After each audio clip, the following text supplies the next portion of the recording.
чудесно време. Здравейте на всички. С тези, които може би не познавате, казвам се Иво Михайлов от 11 Я клас. Днеска е 20 април, дата, когато преди 150 години, през далечната 1876 година, е избухнало априлското въстание. Въстание, което е променило хода и историята на нашата страна.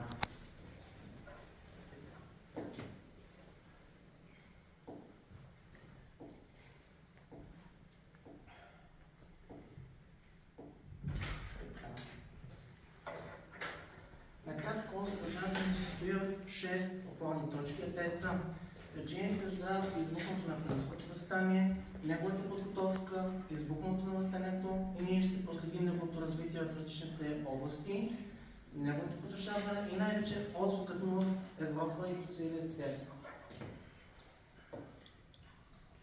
И ще разгледаме измените българи.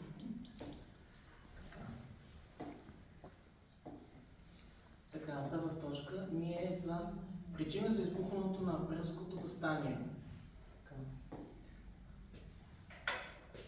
Както може вие можете да се досетите, първата и основна причина за избухването на въстанието е стремежът на българския народ да се освободи след 5-вековно османско владичество. Втората основна причина е на справедливостта и жестокостта, на която е подложено българското население от страна на турската власт. За само един кратък промиш ви давам за това, че по това време българското население се налага да плаща един данък, наречен кръвния данък, в който деца между момчета, по-точно между 7 и 10 годишна възраст, са били взимани техните домове и са били транспортирани към техната столица Османската империя, Истанбул, в която те са били тренирани да станат едни от най-елитните войници, а това са били еничарите, които последствие били връщани към техните родни места. И последната точка е третирането на българските християни като рая. На практика рая това е християнското население на Османската империя, но те са имали по-малко човешки права и са имали много така ограничения към християнството. Имали са ограничения в това да строят църковни храмове и не е имало толкова големи християнски мероприятия като великденските празници и Рождество Христово.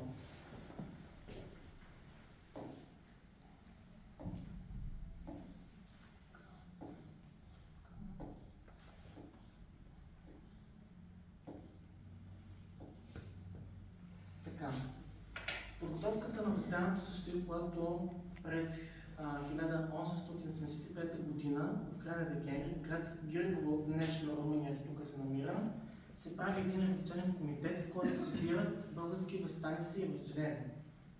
В този комитет се решава българските земи, територията на българските земи да бъде разделена на 4 революционни окръза, чието окръзи да бъдат съответно поставени апостоли, т.е. управители и палене, които да подготвят въстанието и неговата подготовка. И това са били съответно Търновски революционен окръг с център Горна Раковица, тук се намира Търновски революционен окръг, Сливенския с център Сливен в тази част, Врачанския в северо-западна България с център Враца, в тази част се намира Врачанския революционен окръг и с Пловдивския с център Панагюрище в южната страна се намира тук. По принцип се е говорило и да се създаде и пети с центъра София, но това се останало само единствено идея.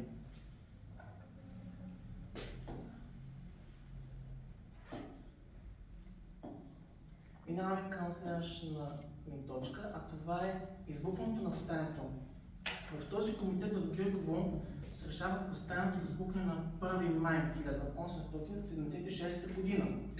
Но ще ви дам една малка предистория. Това е, че 2 седмици по-рано на 18 април в село Борище, което се намира наблизо до град Панагюрище в Пловдивския революционен окръг, се прави едно събрание на местен комитет, на който комитет за жалост членува един човек на име Ненчо Терезийски.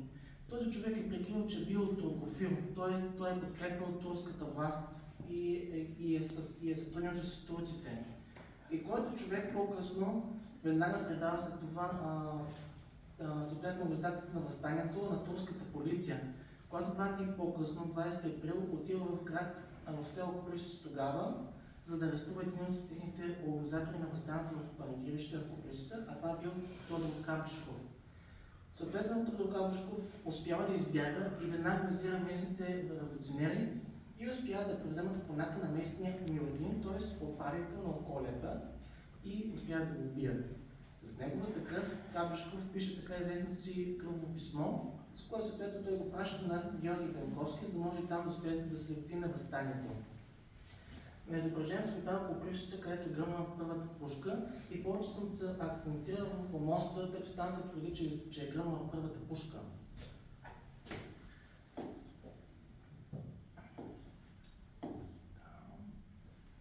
Веднага след избухването на възстанието в Копривщица и тържеството обявената свобода в Панагюрище, местните жители на няколко околни села веднага решават да се съберат заедно с останиците и да се оттеглят към един връх. Нейният връх е Левчейка, по-известен под днешно време под името Ветрен, в който те да се направят един укрепен лагер и те да се защитават от някаква турска намеса. Разбира се, турската власт веднага научава, че вече е избухнало това възстание и се изпращат едни 10 000 турска редовна войска с 80 000 башибозуци. Какво означава башибозуци? Това са били дълбоволци, хора, които са били от мюсюлманското население на страната и са се включили към техната армия.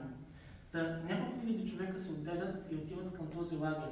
С техната артилерия те за много време ги разбиват и всички хора, които са били там, загиват, за жалост. В момента съм качил едно изображение за съответния враг, за да го успеете да го видите. Минаваме към следващата точка, а тя е Търновски революционен окръг. Така. Окръгът се знам, че бил много добре подготвен от към запаси и от към оръжие. Но, за жалост, пак поради предателство, двама от тримата апостоли на окръга, а това са били Георги Измрелиев и Иван Панов, биват заловени и обесени, заедно с още много други местни революционери. Главният апостол на окръга е бил Стефан Станголов, който, за жалост, остава изолиран и не успява да вдигне възстание в този окръг. За щастие успяват да се мобилизират няколко големи чети, от които най-известните са на Поп Харитон, Бачо Киро и Цанко Дюстабанов. Най-важната битка в този окръг е това битката при Дряновския манастир. Там са ви го на изображение, за да го видите.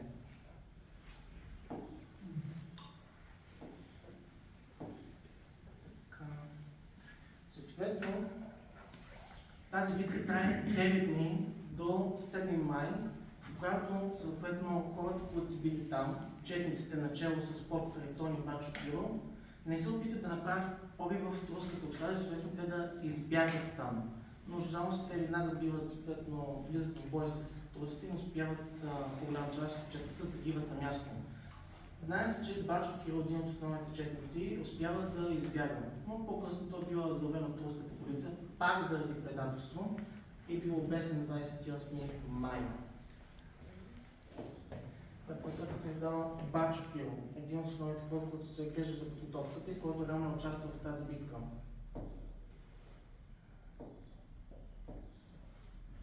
Минаваме към Сливенския революционен окръг. За този окръг се знае, че подготовката там е военно слаба. И заради тази причина там възстание почти никога не се е състояло никакво възстание. Само единствено веднага успява да се мобилизират четото от 80 души, в които участвали и тримата апостоли на окръга. А това са били Иларион Драгостинов, Стойчо Влада и Георги Обретинов.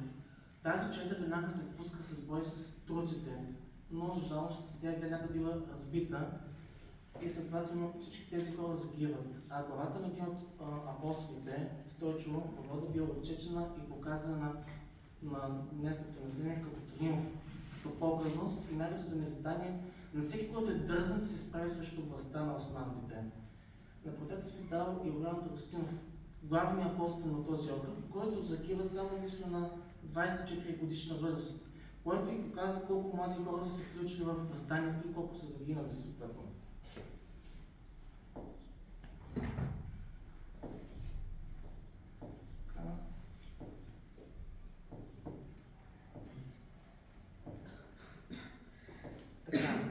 Минаваме към Врачански революционен окръг в Северозападна България. Апостоли на този окръг са били Стоян Заимов с помощници Никола Обретинов, Георги Апостолов и Никола Славков. Най-лошо, че той е бил най-добре подготвения, с най-добра координация и с повече оръжие. Но, поради ирония на съдбата, там въстание не се вдига. И съм изразил трите причини, защо там не се вдига въстание. А те са били голямо ступване на турски войски. Ще дам една кратка предистория, защо се ступвало толкова много турски войски. Година по-рано в Босна и Херцеговина, това е страната днешна, която се намира в Балкански полуостров, избухва също въстание. И тогава княжество Сърбия, наша съседка, решава, че има интереси да се включи и да помогне на босниците в бъдеще и най-вече на българите, за да им помогне да се освободят. Турците веднага разбират за това нещо и за да се подсигурят, да се гарантират своята защита, пращат едни 12 000 души в Враца, в Врачански окръг и там заради основна тази причина не успява да се вдигне на въстание. Втората причина е била чакането на помощ отвън, а това е била четата на Христо Ботев. По план е датата на 17 май Христо Ботев взема с четата си да апостира в село Козлодуй и по техния маршрут в Враца, към Враца, да се вдигнат и другите села и градове, да се съберат в Враца и да я защитават от турците. И последната причина била най-вече страхът от клане. Самите апостоли са знаели, че ако се вдигне едно въстание, много хора са успели да загинете най-вече невинни, а те не са искали това нещо. Но впрочем, само ще кажа, че когато решават да се вдига апостолското въстание, има и хора, които не са били за това нещо и са искали за по-дълъг период да се организира това нещо. На изображението съм дала покъдът в Врацата, където са били разположени основно турските войски. Следващото, което ние ще видим, е подвигът на Ботевата чета.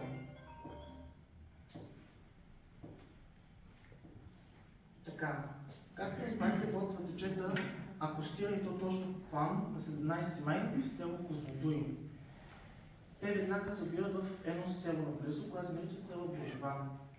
Там по план е дала да ги чака друга чета, голяма чета, 20 души и след те да се обединят. Но за жалост, там само единствено се присъединява един човек. Точно тогава на Христо Ботев веднага разбира, че никога въстание не се е вдигнало в Врачанския окръг и че най-вероятно те ще загинат. Основните сражения на четата са били при 18 май при връх Милин камък, намира се в Врачанския вулкан, 19 май село Веселец и 20 май връх Околчица. Жално четата била веднага победена от фалшивозуците най-вече, т.е. от турците, а Христо Ботев загива. Водят се много и ден днешен спорове за това къде е загинал Христо Ботев, дали е загинал на връх Околчица или не.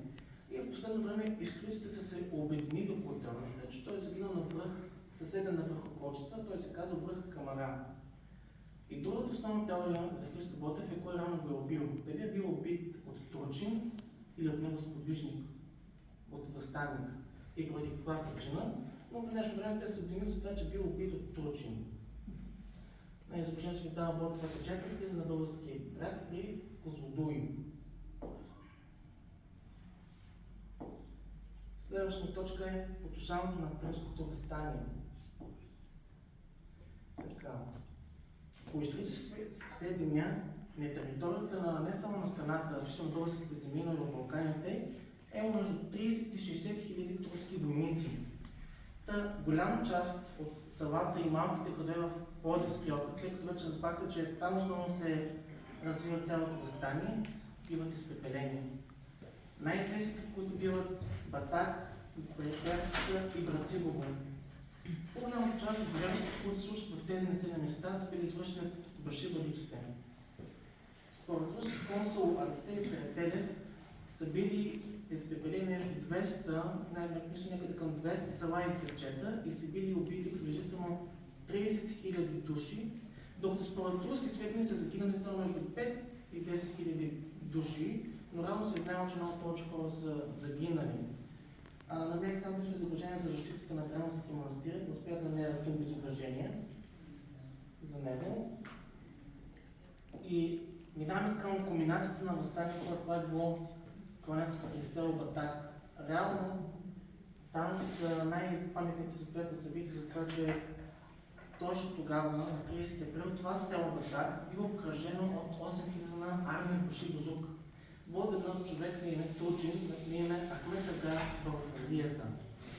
След 2 дни съпротива, първенците в това село, с сиреч кмета и възстаниците, решили да започнат преговори с турците и най-вече с Ахмед Ага, в замяна да си предадат своето си оръжие и те да получат милост и закрила от него.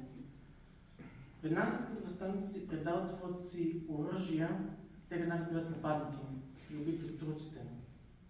След което започва истинския ужас за самото село.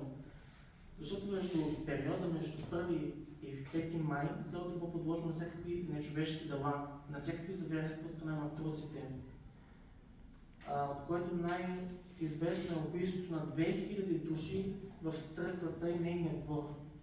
Факт е, че заседанието на Батак преди това е било 7000 души. След това възстание се свива до под 2000. На изображението се видава картина на име Баташкото клане на известния полски художник Антоний Петровски.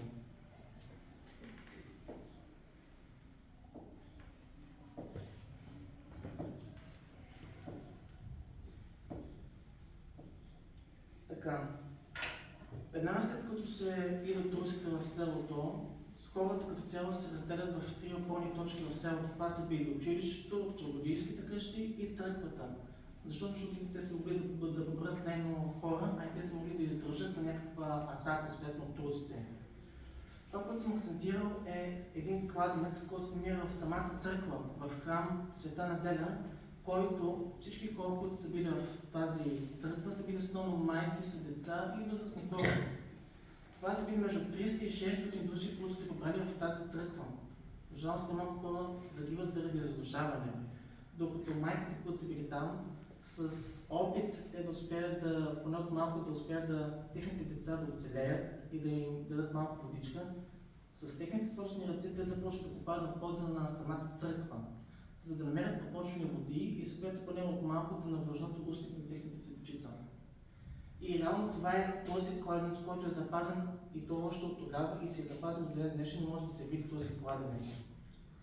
Разбира се, тези хора между 3 и 5 май се борят както се може да успеят да оцелят в църквата, но в последствие те се предават, защото се знае, че рано късно ще се гинат. И те наистина и така става. И много хора загиват там. На другата картина се видава символът на Баташката трагедия. Няколко месеца по-късно различни чуждестранни журналисти посещават мястото, за да разберат събитията, които са станали и след да направят снимков материал. И реално това, сградата, която виждате в фона, това е самата църква, в която се събрали тези хора. И както виждате, на нея са подредени с различни консти, черепи от всички хора, които са загинали там. Минаваме към следващата ни пълна точка. Това е реално отзвукът в Европа и по света. Така. Веднага след знамените за априлското въстание, веднага се разпространяват в целия свят. Буквално в целия свят се разпространяват молниеносно. Организират се масови протести в Европа в защита на български народ и най-вече за неговото освобождение. Много известни личности, като Уилям Гластон, който е бил известен британски политик, Виктор Юго, много известен тогава френски писател, Дмитрий Менделеев, известен руски химик, който е създал Менделеевата таблица, в която се събират всички 118 химични елемента, и Фьодор Достоевски, много известен за тогава времето си руски писател. Всички тези известни личности притискат своите си правителства на техните страни, за да могат да подпомогнат българския народ и да се включат в това, той рано да успее да се освободи. Цялата тази цяло новина и цялата тази това, че все пак се узнава за това нещо, няма да бъде без усъдната работа на един-двама американски журналисти, които последствие отиват в село Батак и Перущица, за да видят какви събития стане това. Това са били Джон Ягас Макъртан и Юджин Скарл, двамата американски журналисти, които отиват на място и се запознават с събитията. И година тях Европа успява да научи за всички тези събития, които са станали там. Напротив се дава Джон Ягас Макъртан, основният американски журналист. Следващата ми точка са знамените българи. Така, както може да забелязвате, на всяка една личност съм ми казал как се казва тя. Смисъл, нали, как се казва те, кои са били те. Рано още съм ми сложил техните имена, поради просто причина, че аз смятам, че не трябва да има човек, който да не знае кои са тези личности. Смятам, че всеки един човек трябва да знае. И това, което искам да кажа, е да дам малко информация за всяка една от тях по-отделно. И това са съответно Георги Сава-Раковски. Известен се това, че прави първата българска легия. Това е военна организация, състоява се в Белград, в която има за цел да се планират българи за различни бойни умения и да се развие тяхното стратегическо мислене, които българи в последствие да се върнат в пределите на българските земи и да стигнат възстание. Този човек умира само на 47 годишна възраст и той загива, той по-точно умира от туберкулоза, т.е. от заболяване. Следващата известна личност, това е историческа личност, това е Васил Левски. Всички сме запознати с това, че той прави така нашата вътрешна революционна организация. Той създава местни комитети в много различни населени места, на базата на които комитети се прави съответно Априлското въстание, организацията за това въстание. Той за период от 3 години създава на 200 различни революционни комитета, които съответно ще подготвят едно масово въстание. За жалост, през 1873 година той била обесен на турците на 18 февруари в покрайнините на София, тъй като той бил заловен в град Ловеч в Кръкненското камче. И се твърди, че е бил заловен пак заради предателство или от неговия чичо е бил предаден. Загива на 37 годишна възраст. И последната историческа личност това е Христо Ботев. Както разбрахте, той е бил революционер, но не е само това, а е известен поет, писател.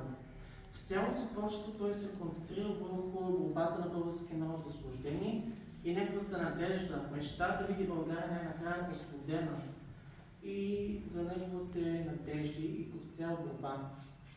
Той загива, както разбрахте по-рано, той загива в Врачанския Балкан, 28 годишна възраст.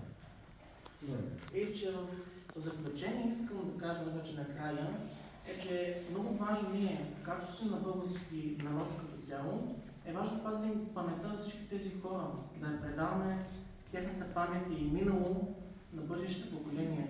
Защото в днешно време ние си даваме цена за това какво имаме, а това е реално свободата ни.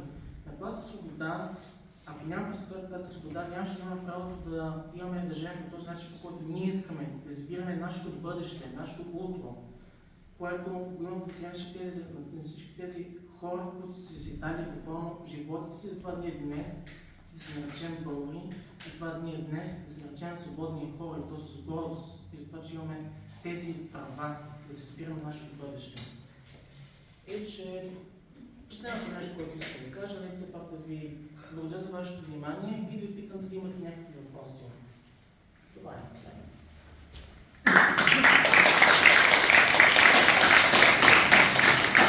Браво!